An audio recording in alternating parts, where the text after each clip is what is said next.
안녕하세요. 부산광역시 약사회 미디어 컨텐츠 위원장 이향란 약사입니다.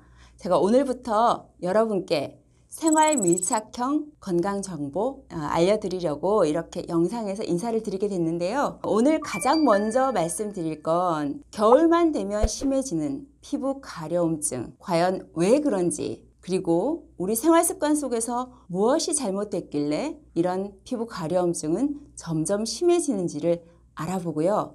이걸 개선할 수 있는 방법 역시 말씀드려 보도록 하겠습니다. 네, 겨울이 되면 피부 가려움증 심해지는 건 상식적으로도 이해가 갑니다. 그죠? 건조하고 차갑고 그런 날씨인데다가 히터 바람은 또 건조하고 너무 뜨겁습니다. 이렇게 되면 우리 피부 겉면에 있는 이 기름 성분, 피지샘이 위축이 되게 되고요.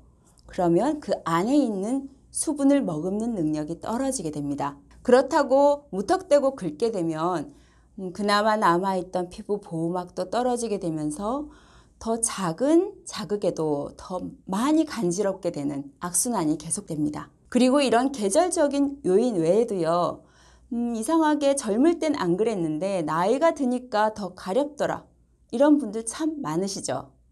네, 나이적인 것도 원인이 됩니다. 여기에 관한 아주 흥미로운 연구 결과가 있는데요.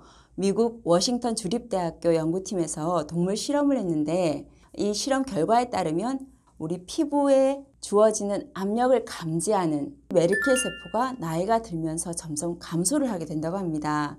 이 메르켈 세포가 원래 무슨 역할을 하냐면요. 외부에서 자극이 왔을 때 이걸 과연 가려움으로 느낄 것인지 아니면 단순한 압력으로 느낄 것인지를 분류를 해줘요. 그리고 감각에 전달을 하는 거죠. 그런데 그 수가 감소를 하니까 그 분류의 능력이 떨어지게 돼서 그저 옷깃이 스쳤을 뿐인데도 너무나 가려운 그런 상황이 발생하게 됩니다. 자, 이렇게 겨울철 나이에 따라서도 그렇지만 우리가 놓치고 있는 것들이 있는데요. 특정 질환들은 또 역시 피부 가려움증을 유발하기도 합니다. 그 대표적인 질환은 당연히 피부 질환이겠죠. 네. 습진이라던가 아토피, 그리고 건선 이런 것들이 해당이 될 테고요. 그 외에도 철부족, 빈혈 같은 경우에도 피부 가려움증을 유발합니다. 왜냐하면 철부는 우리 피부에 주어지는 자극에 대해서 가려움을 느끼게 하는 신경의 구성 성분이 되기 때문입니다. 빈혈 외에도 당뇨병도 피부 가려움을 유발하기도 합니다. 당뇨가 조절이 잘 안 되는 경우에는 말초신경이 손상이 되면서 가려움을 더 잘 느끼게 되고요. 또 그 외에도 갑상선 기능 항진증이 있는 경우 이때도 신진대사를 촉진시키는 호르몬인 갑상선 호르몬이 너무나 많이 분비가 되기 때문에 혈류량도 증가를 하게 되고요.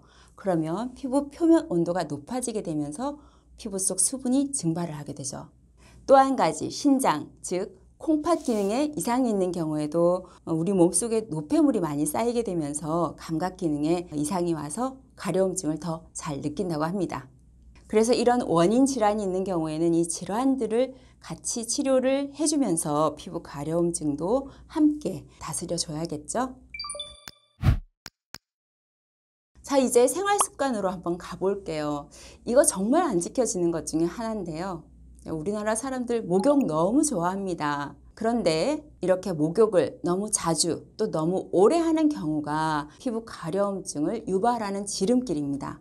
또 몸을 욕조에서 불린 다음에 떼수건으로 때를 미는 것, 이것도 피부 가려움증을 유발하는 지름길이 되겠죠. 그래서 목욕을 하실 때 요령 알려드릴게요. 가급적이면 비누나 바디워셔 같은 것들, 화학적인 물질이 들어간 것은 너무 자주 사용하지 않는 게 좋고요. 너무 뜨거운 물, 너무 차가운 물 이런 물 말고 좀 적당한 따뜻한 물 가지고 5분 내로 하시고 몸을 수건으로 너무 박박 닦지 마시고요. 약간 물기 남겨둔 상태에서 3분 내에 보습제를 충분히 발라주셔야 됩니다. 이때 보습제도요. 크게 보면 두 가지로 나눠 볼 수가 있거든요. 폐쇄형 보습제 그리고 수분형 보습제가 있는데 폐쇄형이라고 하는 건 겉에서 이렇게 덮어서 피부 속에 있는 수분이 증발하지 못하도록 하는 그런 보습제들이에요. 대표적으로는 바세린 그리고 크림 타입들이 여기에 해당하고요.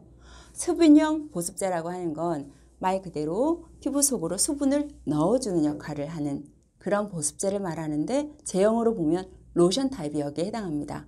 그래서 각자의 피부 타입별로도 선택이 좀 나눠지겠죠. 건성인 피부는 아무래도 이런 폐쇄형, 그리고 지성인 피부는 수분형, 이렇게 보습제를 나눠볼 수가 있고, 또 낮밤도 나눠볼 수 있어요. 낮에는 가급적이면 로션 같은 그런 가벼운 타입을 좀 쓰시고, 그리고 밤에는 폐쇄형 수분제를 발라주시는 게 도움이 됩니다. 그리고 보습제를 바르실 때도 한꺼번에 많이 바르는 것보다는요, 좀 여러 번에 걸쳐서 나눠 발라주시는 게 더 효과가 좋고요. 네, 이제 식습관 부분 한번 점검해 볼 텐데요. 카페인 많이 드시는 분들, 커피 너무 좋아하시는 분들, 그리고 홍차라던가 초콜릿 여기 해당되죠. 이런 경우에도 피부 가려움이 잘 유발되고요. 알코올, 네, 술 좋아하시는 분들도 마찬가지입니다. 또 콜라 같은 탄산음료도 피부 가려움증을 유발하니까 가급적 적게 드시거나 안 드시는 게 좋겠죠. 대신 물을 하루 8컵 이상 드시고 과일, 야채를 충분히 섭취해 주시는 게 도움이 됩니다. 끝으로 이런 피부 가려움증에 도움이 될 수 있는 영양 성분 3가지만 말씀드릴게요. 대부분이 지용성 성분에 해당하는데요. 지용성 비타민인 비타민 E, 토코페롤이라고 하죠. 이것도 도움이 되고요. 또 오메가3나 감마리놀렌산도 이런 피부 가려움을 예방하거나 줄이는 데 도움이 되는 영양 성분입니다. 또 한 가지만 더 말씀드리면, 우리 장이 건강해야 면역도 높아지고 또 피부도 좋아지거든요. 장과 피부는 뗄래야 뗄 수가 없어요. 그래서 장 건강을 잘 지킬 수 있는 유산균 제제도 추천드립니다. 네, 오늘은 겨울철이면 심해지는 피부 가려움증 왜 그런지, 그리고 어떤 습관을 좀 고치고 교정해야 할지 한번 체크해 봤고, 거기에 도움되는 영양 성분도 말씀드려 봤습니다. 도움되셨다면 구독, 좋아요, 알림 설정 꼭 해주시고요. 저는 더 생활 밀착형 건강 상식 들고 또 찾아오겠습니다.